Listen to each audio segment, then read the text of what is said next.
Hi, my name is Amber Macaluso, and today I'm going to be talking to you about naloxone and opioid safety. So first we're going to start with the naloxone. Naloxone is a life-saving medication used to quickly reverse an opioid overdose, including heroin, fentanyl, and prescribed painkillers. Naloxone should be used immediately if an overdose is suspected.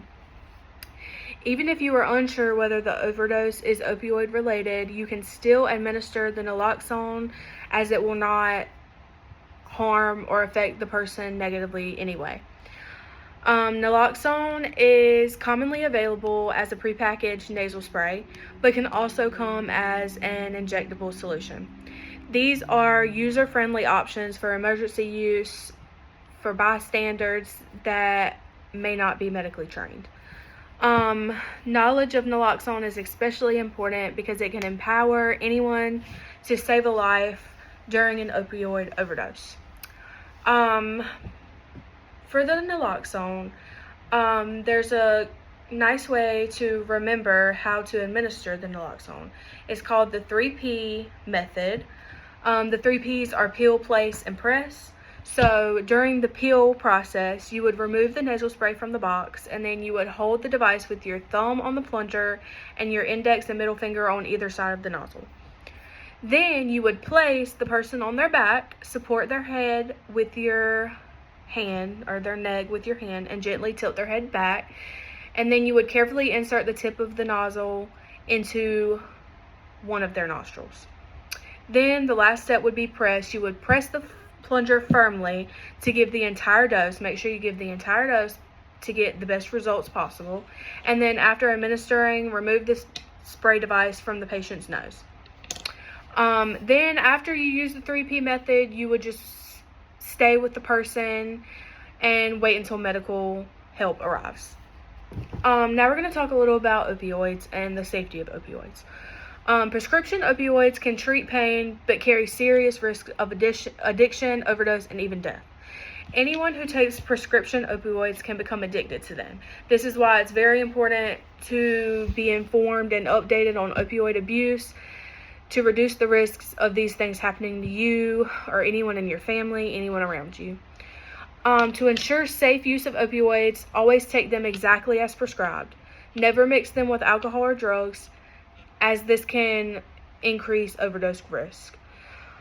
Store medications such as, the opioids in a locked container away from children and pets. This is a big safety issue. You do not want any children or pets, and never share these prescriptions with anyone. Properly dispose of unused or expired medications at a drug take-back site, or by mixing them with undesirable substances like coffee grounds, and place them in the trash.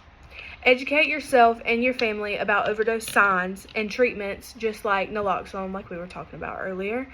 You want to make sure that your family and friends know about this, because it's a good safety tip for opioids just to have in case you ever come in contact.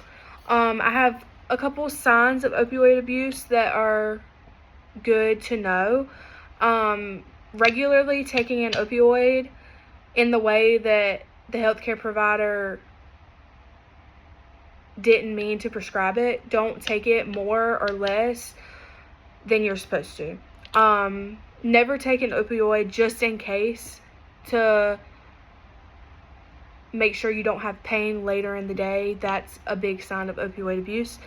And focusing your daily activities on getting the opioids is another sign of abuse. And then one of the biggest signs of abuse can be changes in moods, like going from extreme happiness to extreme anger. Those are extreme mood swings that most people don't encounter unless they are going through opioid abuse.